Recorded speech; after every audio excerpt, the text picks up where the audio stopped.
Hello students, जैसा कि आप सभी को पता है कि बोर्ड एग्ज़ाम 2024 बहुत ज़्यादा करीब है और इस बार काफ़ी ज़्यादा सिलेबस में परिवर्तन देखने को मिला है।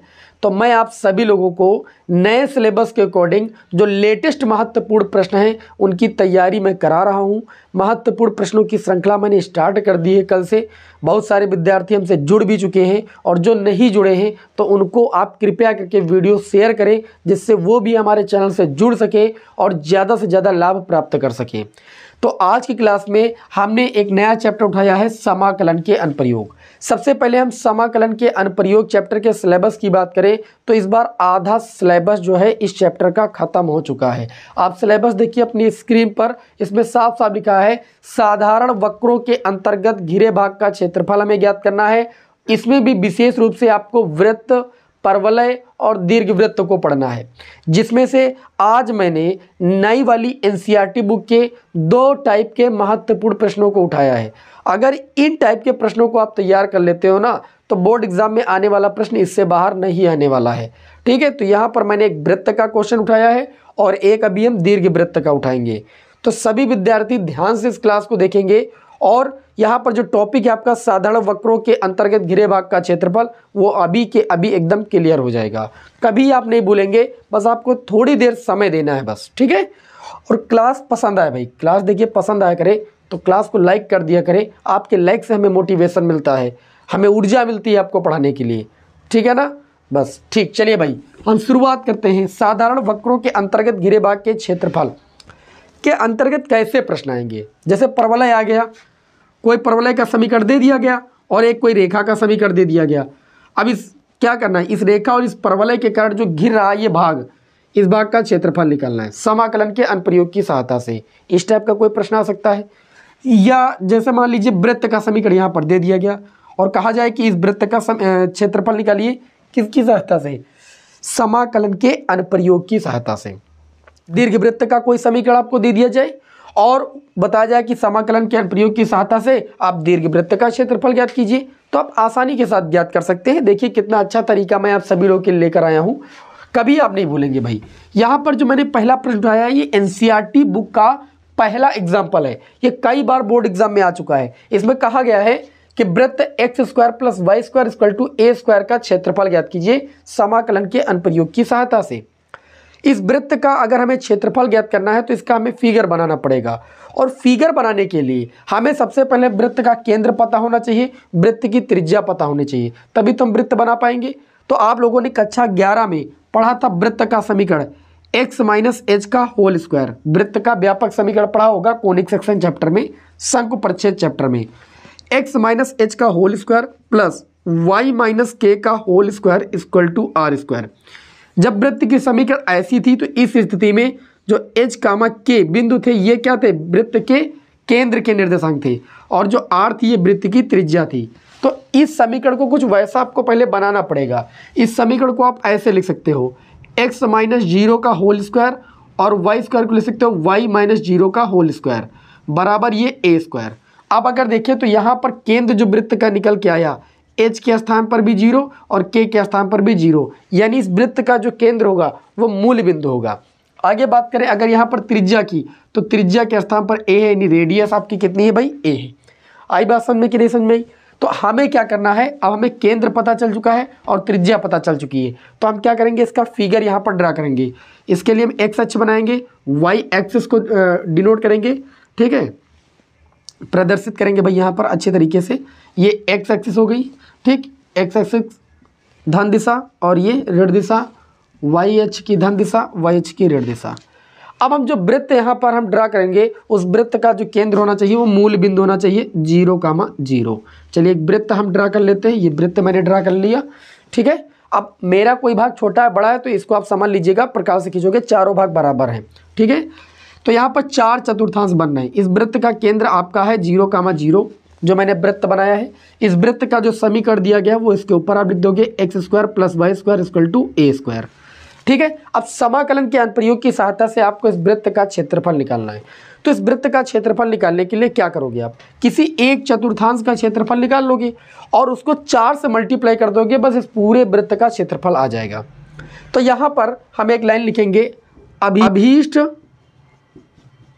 वृत्त का क्षेत्रफल, किसका भाई, अभीष्ट वृत्त का क्षेत्रफल, मतलब हम इस पूरे वृत्त का क्षेत्रफल निकालेंगे। लेकिन क्या करेंगे, सबसे पहले 4 चतुर्थांशों में से किसी एक चतुर्थांश का क्षेत्रफल निकालेंगे। चलिए हम एक चतुर्थांश ये वाला मान लीजिए ले लेते हैं, ठीक है। त्रिज्या कितनी वृत्त की, तो आप कहोगे वृत्त की त्रिज्या a है। अगर ये हम x एक्सिस पर त्रिज्या a ले रहे हैं तो आप दावे के साथ कह सकते हो, आपको इतना जानकारी है कि यहाँ के बिंदु का निर्देशांक कितना हो जाएगा, a,0।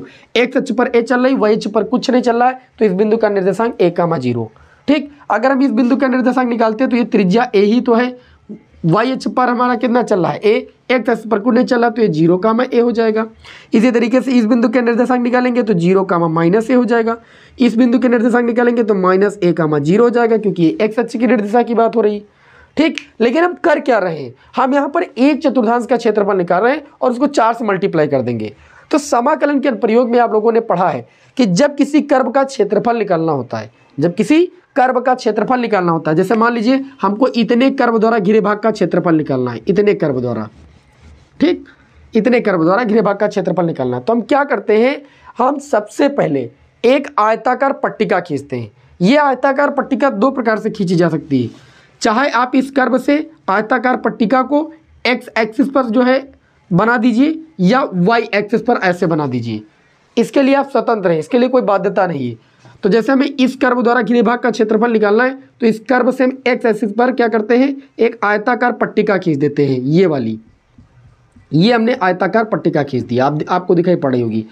जो आयताकार पट्टिका खींचोगे वो जिस एक्सिस पर खींचोगे, जैसे हम x एक्सिस पर इसको खींचे यहाँ पर तो ये आपका हो जाएगा dx।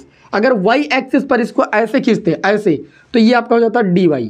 ठीक है, जिस एक्सिस पर खींचोगे उसके साथ x लोगे और जिसके एलोंग होगी, जिसके अनुदिश होगी, जैसे ये खींची गई है तो ये y अक्ष के अनुदिश है तो यहाँ पर हम y लिख देंगे।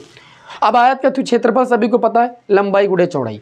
तो जब हम इस चतुर्थांश का क्षेत्रफल निकालेंगे तो समाकलन लिमिट कहाँ से है भाई, x एक्सिस पर हमने इस आयताकार पट्टिका को खींचा है तो x एक्सिस पर लिमिट जो है वो 0 से कहाँ पर भाई, a, 0 से a लिमिट है। ठीक, और उसके बाद इस आयताकार पट्टिका का क्षेत्रफल, आयताकार पट्टिका का क्षेत्रफल लंबाई गुणे चौड़ाई, लंबाई हमारी y है और चौड़ाई हमारी यहाँ पर dx से व्यक्त की गई है तो ये हो जाएगा y dx। आप लोगों ने डायरेक्ट सूत्र पढ़ा होगा, हम आपको करके बता रहे हैं, बस इतना अंतर है। ठीक है, अब यहाँ पर जो आपने ये चीज़ जब आप इतना सॉल्व कर लोगे तो ये एक चतुर्थांश का क्षेत्रफल आ जाएगा। लेकिन ऐसे कितने चतुर्थांश है आप कहोगे 4, तो हम 4 से मल्टीप्लाई कर देंगे तो पूरे अभीष्ट वृत्त का क्या हो जाएगा भाई, क्षेत्रफल हो जाएगा। इस तरीके से समाकलन के अनुप्रयोग की सहायता से हम क्या करते हैं भाई, वृत्त का क्षेत्रफल ज्ञात करते हैं। अब इसको चलिए आगे सॉल्व करते हैं। ये आपका हो जाएगा, क्षेत्रफल को a से लिख लेते हैं 4, लिमिट 0 से a, यहाँ पर y dx है, x के सापेक्ष हमको समाकलन करना है y का। तो यहाँ पर जो समीकरण दी गई, यहाँ से y का मान निकालेंगे x के पदों में, क्यों, क्योंकि x के सापेक्ष करना है तो यहाँ पर जो पद होना चाहिए वो x के पदों में होना चाहिए। तो देखिए x square plus y square equal to a square, अगर समीकरण से y स्क्वायर बराबर निकालेंगे तो ये a square minus x square हो जाएगा, y बराबर अंडर रूट कितना हो जाएगा, a square minus x square, square उधर चला गया, अंडर रूट लग गया। अब चलिए इस y के स्थान पर लिख सकते हैं under root a square minus x square और ये dx हो जाएगा। इसका समाकलन निश्चित समाकलन में आप सभी लोगों ने पढ़ा है अच्छे तरीके से, तो ये हो जाएगा a बराबर 4 गुणे, देखिएगा a square minus x square का समाकलन का सूत्र होता है x/2 under root a square minus x square plus a square by 2 sine inverse x/a। अब लिमिट जो दी गई है उसे अब लिख लीजिए 0 से a। समाकलन करने के बाद हम फलन में क्या करते हैं, पहले अपर लिमिट पुट करते हैं फिर माइनस लोअर लिमिट पुट करते हैं। तो ये a बराबर 4, यहाँ पर देखिएगा बहुत ध्यान से, इस पूरे फलन में पहले अपर लिमिट पुट की जाएगी। तो जब अपर लिमिट देखेंगे तो यहाँ पर a है, a पुट करेंगे तो ये हो जाएगा a/2, x के स्थान पर a रखना है भाई, ध्यान दीजिएगा।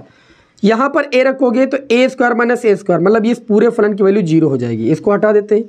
फिर प्लस लगा है a स्क्वायर बाई 2, ठीक, और ये हो जाएगा साइन इनवर्स, ध्यान दीजिएगा x के स्थान पर a रखोगे a/a, a से a कैंसिल हो जाएगा, 1 आ जाएगा, साइन इनवर्स 1 के स्थान पर साइन π/2 लिख सकते हो। कितना लिख सकते हो भाई, साइन π/2, क्योंकि साइन 90 की वैल्यू 1 होती है। चलो अपर लिमिट पुट हो गई, अब माइनस लगाएंगे। इस पूरे फलन में हम लोअर लिमिट पुट करेंगे, लोअर लिमिट कितनी 0 पुट करेंगे तो इस पूरे फलन की वैल्यू 0, यहाँ पर जीरो पुट करेंगे, साइन इनवर्स साइन जीरो, ये इस पूरे वाले की वैल्यू जीरो, मतलब ओवरऑल जीरो जब रखेंगे इसमें तो इसकी वैल्यू कितनी आ जाएगी भाई, जीरो आ जाएगी। चलिए इसे सॉल्व कर लेते हैं। ए बराबर 4 गुणे ए स्क्वायर बाई 2 है ना, और यहाँ पर देखिए sine inverse sine pi by 2। प्रतिलोम त्रिकोणमितीय फलन में आपने पढ़ा है sine inverse sine theta theta के बराबर होता है, थीटा के स्थान पर पाई बाई 2 है। 2 दूनी 4 से 4 पूरा पूरा कैंसिल, ये आपका आ गया पाई ए स्क्वायर। क्या निकाला आपने, क्षेत्रफल निकाला है। क्षेत्रफल का मात्रक क्या होता है, वर्ग इकाई। ठीक, तो हमने समाकलन के अनुप्रयोग की सहायता से क्या निकाला, वृत्त का क्षेत्रफल ज्ञात किया। यह प्रश्न आपके एग्जाम में 5 नंबर या 8 नंबर में आता है और बहुत ही सरल होता है। ठीक है, इसमें आपको कुछ नहीं करना, साधारण वक्रों के अंतर्गत घिरे भाग का क्षेत्रफल निकालना है। जिस वक्र के अंतर्गत क्षेत्रफल निकालना है उस वक्र से एक्स एक्सिस पर या वाई एक्सिस पर आयताकार पट्टिका खींचिए और उसके बाद आयत का क्षेत्रफल लंबाई गुणे चौड़ाई लगाइए और लिमिट को आप केवल समाकलन में रख करके बस समाकलन कर दीजिए, उस वक्र द्वारा घिरे भाग का क्षेत्रफल आ जाएगा। लेकिन वैसे वक्र अगर आपके 3 4 हैं तो उतने से मल्टीप्लाई कर दीजिए। अब यहाँ पर 4 थे तो एक वक्र द्वारा मैंने निकाला y d x, limit 0 to a आया, लेकिन 4 थे इसलिए 4 से मल्टीप्लाई कर दिया तो इस अभीष्ट पूरे वृत्त का क्षेत्रफल आ गया। कितना आसान है भाई, जल्दी से स्क्रीनशॉट लीजिए। बढ़ते हैं दूसरे क्वेश्चन की ओर। तो अब चलिए हम इसी क्रम में बढ़ते हैं अपने आज की क्लास के दूसरे क्वेश्चन की ओर। ठीक, इसमें 1-2 क्वेश्चन और आप लोगों को हम बताएंगे नेक्स्ट क्लास में, उस क्लास को भी कर लीजिएगा। बोर्ड एग्जाम में अब इनसे बाहर प्रश्न नहीं आएंगे इस चैप्टर से। ठीक, ये चैप्टर बहुत ही छोटा और ज़्यादा अंक देने वाला है भाई, है ना। लॉन्ग में क्वेश्चन इस चैप्टर के पूछे जाते हैं। और अब तो केवल रह गया है साधारण वक्रों के अंतर्गत क्षेत्रफल, तो इनके अलावा कोई क्वेश्चन ही नहीं आएगा। वृत्त वाला मैंने करा ही दिया, ऐसे आपको वृत्त वाला करना है और दीर्घ वृत्त वाला मैं करा दे रहा हूँ। एक नेक्स्ट क्लास लेंगे उसमें परवलय वाले 3-4 क्वेश्चन करा देंगे बस। ठीक है, तो चलिए दूसरा क्वेश्चन देखते हैं। दूसरे क्वेश्चन में यहाँ पर दीर्घ वृत्त का समीकरण दिया गया है। किसका समीकरण दिया गया, दीर्घ वृत्त। दीर्घ वृत्त का समीकरण क्या दिया गया है, x square by a square plus y square by b square equal to 1। ये दीर्घ वृत्त का समीकरण दिया गया और कहा जा रहा है बराबर 1 से घिरे भाग का क्षेत्रफल ज्ञात कीजिए। से घिरे भाग का क्षेत्रफल ज्ञात कीजिए, घिरे भाग का क्षेत्रफल ज्ञात कीजिए, क्षेत्रफल ज्ञात कीजिए। ये प्रश्न है और ये प्रश्न भी भैया कई बार एग्जाम में आ चुका है। ये प्रश्न भी कई बार एग्जाम में आ चुका है। सिंपल क्वेश्चन है, कुछ नहीं करना है।